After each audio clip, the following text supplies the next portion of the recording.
Heroes here, back, and today I want to bring you guys a bit of a different video. It's a tier list, and I know what you guys are all thinking. Tier lists are cringe, because they are, but this isn't like a meta tier list. I'm not going to sit here and go over the meta and what I think all the heroes are and where they lie in the meta. This is a Icelander Weathervane tier list. This is where I think Icelander falls with each hero, how favorable, unfavorable the matchups are for Weathervane. Granted that you have pretty adequate knowledge of Weathervane, how it works, and all that stuff. This is how I think Weathervane does in the current meta right now. So I'm just going to go over all the different heroes and the matchups briefly and discuss them a little bit and give you some tips and tricks on each matchup and how I think it should play out. But let's start with the first one. Let's start with Arachne. Where do I think Arachne falls in the Weathervane tier list? I think he falls into the favorable category.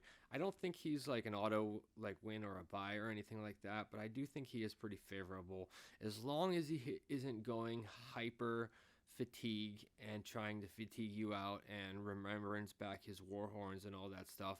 Even so, I still think that you can kill him end that game before he has a chance to warhorn remembrance 3 different times and break all your frost hexes. I think you can end that game fairly quickly before it gets to second or third cycle, even in the super controlling fatigue matchups. The only thing you really have to worry about with Arachne is the threat of him banishing all your power stuff, all your power cards like frost hexes and freezing points and things like that. But as long as you can get at least 1 hex down, hopefully 2, and be able to keep at least 1 or 2 freezing points, you should be fine in that matchup. It's not really difficult at all. I would say it's favorable. Next we have Azalea. And I would say I would put her either at the top of unfavorable or right at the bottom of skill matchup. I think it is a very skill depending matchup, especially now. We do have a little bit of tools to help combat some of the nasty things Azalea can do. Encase can go a whole long way in stopping dominated arrows, and read the ripples and scour go a long way in getting rid of inertia tokens and ponder tokens. So I think the matchup is very difficult, but it is not unwinnable. I think it's more of a 50-50 as far as my testing has gone. And that's right where I would put skill, is right at the 50-50 range. If you're going against a really, really good Azalea pilot who just knows how to work around disruption and knows exactly what to do, it can fall into the unfavorable category. But if you know the matchup and what to do and have a good idea of what she's capable of, so Azalea really, most of the lists, they're very blue light, and they are very they only have a few instances of inertia. They're not running the inertia arrow, but they are running the inertia pump, the lace with inertia, and they have seek and destroy it. And they've always had seek and destroy, but it is not easy by any means, but it is absolutely doable. And the nice thing about Weathervane is it's not 100% reliant on that arsenal spot. Like usually we are putting something like a Weathervane or a freezing point in arsenal, which can be absolutely terrible to lose, but that's not where the majority of our disruption comes from. It is mostly proactive. So I would say Azalea currently is a skill matchup. Next we have Bolton. Bolton is very favorable. Bolton cannot work through frostbites. He cannot work through Channel Lake Frigid. He cannot work through disruption. If you were going up against a really, really skilled Bolton player, it can maybe be bumped down to the favorable, but those are so few and far between. He's not represented in the meta hardly at all. He's a very low D tier hero. Even with some of the help he got from Dynasty, maybe with from dusk till dawn, Bolton will become the new Azalea. Who knows? But currently, for just about every hero in the game, he is extremely very favorable. Uh, Next up, we have Bravo. Um, for me personally, I think Bravo is a favorable matchup, but I think it'd be safer to put him in the skill match. Um, you know, a very, very good Bravo player is gonna do Bravo things. He's just gonna know how to win that game no matter what. So I think this is a skill matchup. If you're able to find your disruption early and you're able to get your hexes down on him as early as possible and get a chill out, that matchup is definitely dependent on how many chills you can get out. It used to be all about amulets, but now it's all about chills. Um, but if you know your way around the Bravo match, I think it's borderline favorable, but it is a skill match. If they run Tunic over tectonic plating, you're going to have a tougher time. But that just goes to is an attestament to the skill of the Bravo pilot. They should be running Tunic every time. Next we have Briar. I think Briar is in the favorable to maybe very favorable. I would put her above Arachne. She is very favorable. She is high favorable. Uh, Briar only usually comes into this matchup with AB1 or AB2. That's really good for us. It's the only time you're going to have trouble with this matchup is if they get Channel Mon Heroic down early and get more than one out. Other than that, Briar can't really work through disruption all that well at all. She can't work on a 2 or 3 card hand very well at all. Briar is really prone to bricking her hands. There's just a lot of problems Briar has against going up against Weathervane. It's a high favorable matchup. Next we have Dash. Dash, it depends on what archetype of Dash you're going up against. And Dash can go anywhere from unfavorable to favorable to very unfavorable to skill. Like I said, it all depends on what type of Dash you are going up against. What item they are going to flip over is going to tell you everything you need to know. If they are going super hyper boost aggressive Dash, like burr burr burr, go zoom zoom, I would put that in the unfavorable match. If they flip over Pounder, you're in for a fast, quick game, and you don't have a whole lot of time to get set up, and you're gonna have to really, really rely on as much disruption as you can possible. Like Channel Lake Frigid and Chills are gonna be your best friend in that match. But if they're going like more of a fatigue style, more item heavy, setting up, their induction chambers and their purifiers, and just going to try to pistol you out, I would put that in the favorable category. So for now, I guess since we don't really know what style of Dash, everything from boost to tree frog to anything is going to, you're going to see. I think right now it's more of the pistol plan.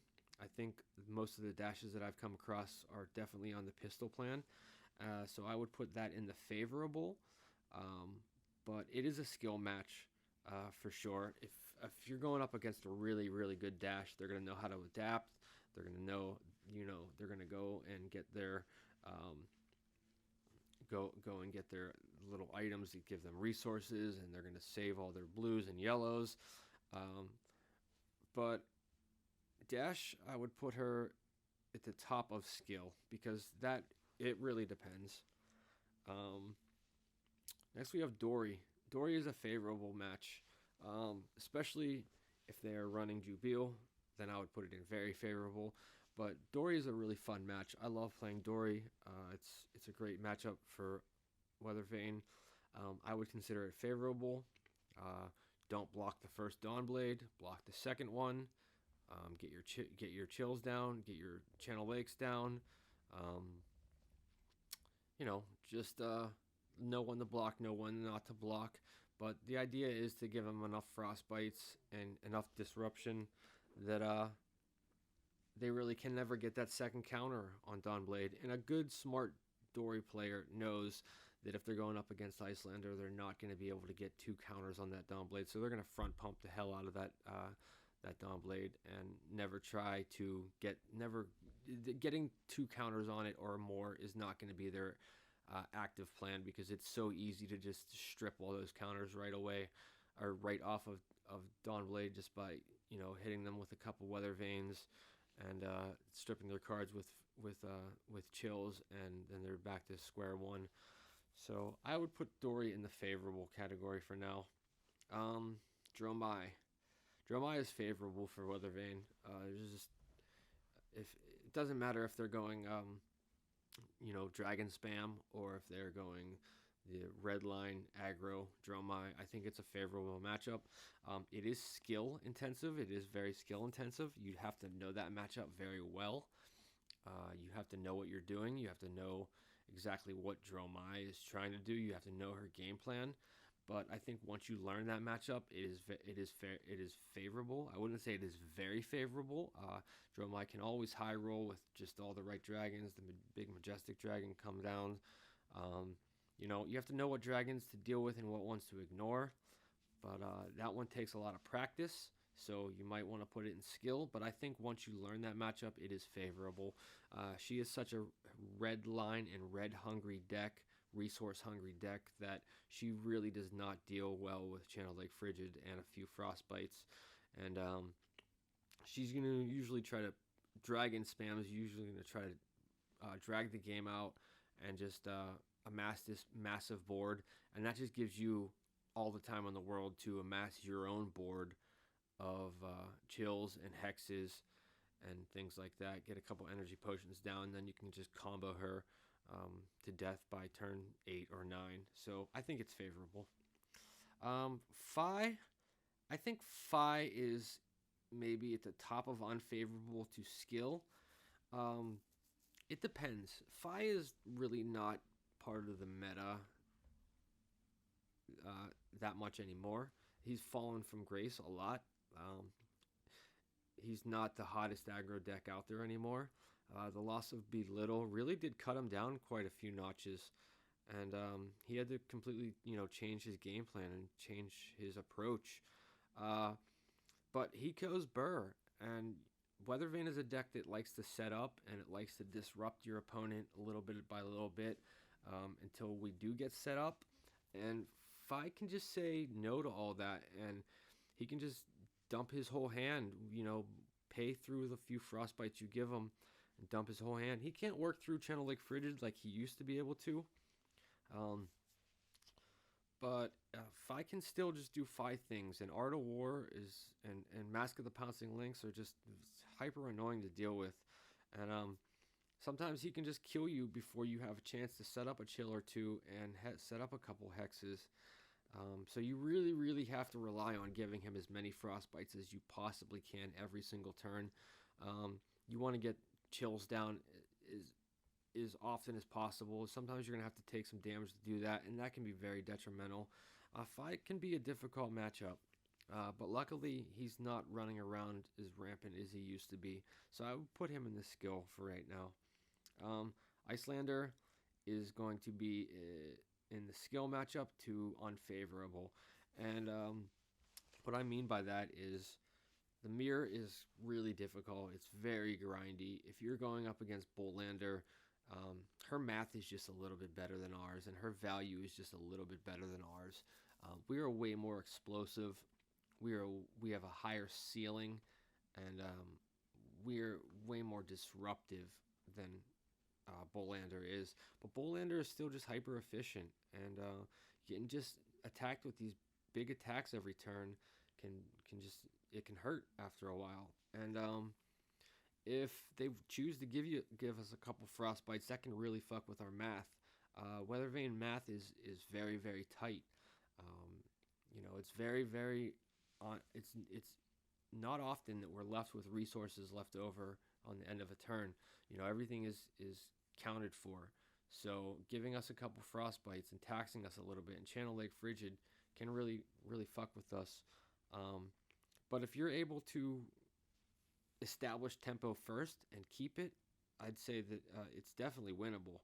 I wouldn't say it's favorable. So I'm gonna leave it in the skill match for right now. Levia. I'm sorry, but Levia is very favorable. Um, you give her enough frostbites and you shut down her turns and you time walk her and you turn off her hero ability and she just dies to her own blood debt, and it's just sad.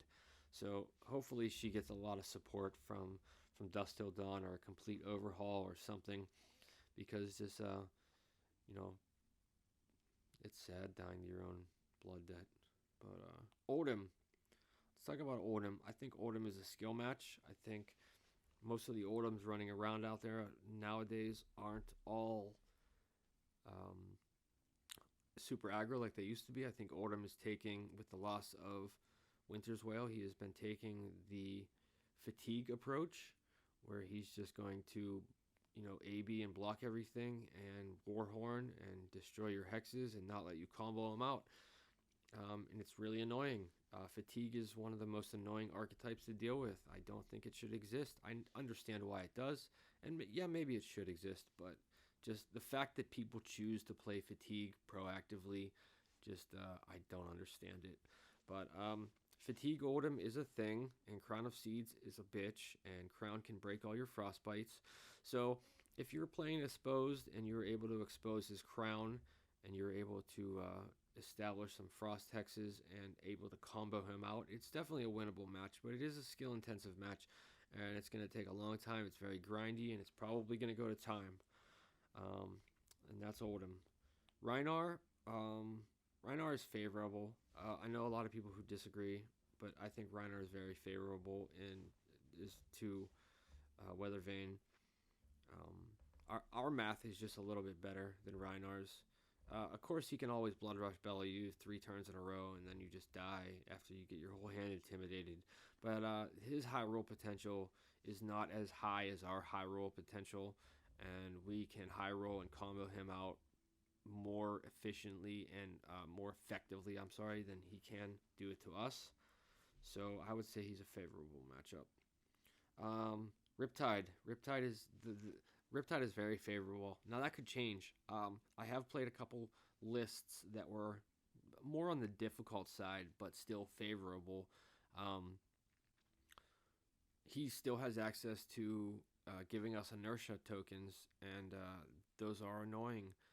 But I don't think he's really figured out at this point. And until he is, and until a real solid list that can deal with disruption and ice comes, until somebody really cracks Riptide, which I think he's a super cool hero. I think he's incredibly flavorful. I like Riptide a lot, but as far as the Rangers are concerned, he's absolutely the worst one currently, and he's very favorable into Weathervane.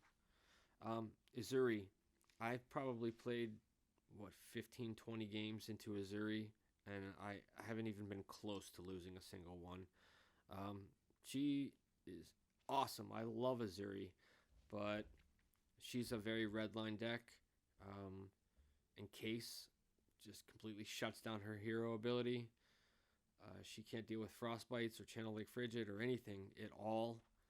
And she generally doesn't run that much Arcane Barrier. So until she, smartens up and starts learning how to deal with disruption a little better, she only has like 6 power cards that you're really worried about. And once you work through those, it's all downhill for her. Azuri, she's lacking something in this matchup.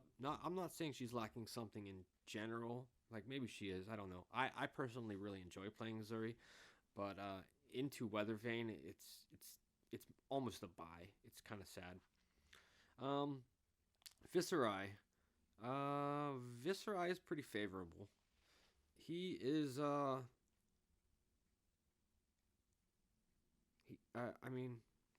he's kind of fallen from grace too. Viserai's math is really easily messed with. He doesn't do so well with 2 and 3 card hands. Viserai is very greedy and he's very resource hungry. So you start messing with his math and he struggles a lot. I don't know. He bricks pretty easily, and that's really good for us. I think Viscera is just a really favorable matchup for us. Lexi, I'm gonna put her in the unfavorable. She's gonna be our first. Actually, I might put her in the very unfavorable, and I'm gonna move Azalea down into the unfavorable, and I'm gonna put Lexi into the very unfavorable. Lexi is by far our hardest matchup currently. She can just do it all to us that we don't like to see. She can give us disruption and present us with frostbites and fuck with our math. She can give us inertia tokens. She can play seek and destroy. She gets ponder tokens. She can hit us with 4 or 5 arrows a turn, all with various on hit effects. Lexi just kind of does it all. She's, in my opinion, probably one of the best decks in the format. She's just very underexplored and underplayed. But I think Lexi is very unfavorable. Now, that's not to say that you can't win that matchup, because you can. She doesn't like Channel Lake Frigid. She doesn't like paying for things. She does not like Encase. She doesn't like, having all of her cards stripped away. But it's really hard to gain tempo in that matchup, because Lexi can just, you know, 3 of a kind into 5 arrows, all with various on-hit effects. And, if she's hitting you with all ice, or just these new fuseless builds that are going around, there's just a lot of scary Lexi builds out there, and she's pretty unfavorable. Katsu, I would say Katsu is a skill match. I've been running Amnesia, and Amnesia is really good in the Katsu, and that helps a lot. But Katsu is pretty much just damage. That's all he really is. He can be a lot of it, but his combo lines, there's no disruption that comes with them, and it's just pure damage. You just got to worry about, Massive Momentum, and you got to worry about some of his tricky combo lines. But there's a lot of ways to play around Katsu, and like I said, he doesn't like to have his cards not be remembered, so Amnesia is pretty good into him. I've learned it's a must block for him, or else he can't go off in combo. But Weathervane doesn't really care about damage all that much. We care about losing our cards, and we care about disruption, and we care about taxing effects. But Katsu is just damage, and I'd say that's not a big deal. I'm gonna put Kano in the favorable match. Expose the Elements is a hell of a card against Kano. Just being able to expose his Striders and expose his Eluding Constellus, and get rid of all his Arcane Barrier, and then he can't even combo off. It's just against normal Icelander decks, I think Kano is favored, especially really really good Kano pilots. But I think Weathervane just has an edge over him. He does not like to have his boots destroyed. So just get rid of his boots, and you're not going to have any issues with Kano. So if I were to go over this list and look at it again, yeah, it seems a little lopsided, like we're pretty favored into most everybody, and that is true. I think if you know this deck, and you are very well versed on it, and you know all these heroes and how to play against them, I think this deck can just beat about just any hero. I think it struggles into the 2 Rangers that are in the unfavored and very unfavored categories. But a lot of the heroes that people think that Icelander traditionally struggles into, like Drumline, Dash, and some of these other heroes, I think that Weathervane has a really big leg up in those matchups. Like I said, I think Drumline is favored, and yeah, this is right where I would put the list. Let's see if I would change anything. I might move Icelander to there.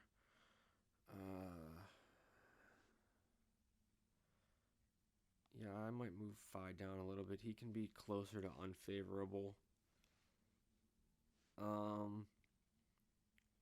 would move Katsu up a little bit. I think he's closer to favorable. And I might move Dash down a little bit. Like, these three heroes are all pretty much the same. Um, Bravo, I might even move Bravo up in the favorable.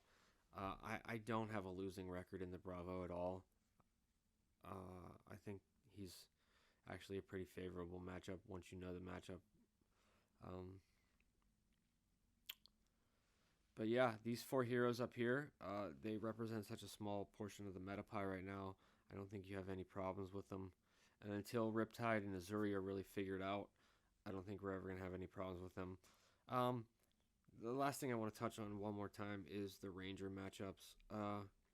They are tough. They are very tough. And Rangers, if we go based off of the metagame for the last big tournament we saw, which was Chicago, the Chicago Brawl, Azalea and Lexi were 2/3 of the metagame at that point. Well, actually, probably about half. The top three heroes were Dromai, Azalea, and Lexi.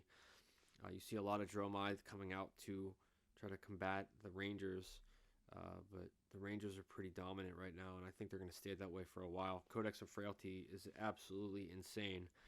No, I don't think it should be banned. I actually love that card, but it is insane. And luckily for us, the only attack action we run is Nourishing Emptiness, so we can always just fetch our Nourishing, put it back in the arsenal, and hit them with another Dominated Nourishing. Sure, it might only be coming in for 5, but it doesn't matter if it's 5 or 6. It's dominated, and they have no armor. So that can be actually good for us. If you know how to play around it, you can take advantage of Codex of Frailty. So I still don't think that makes the matchup any better. It's just cheeky. Yeah. All right, that's all I have for you guys today.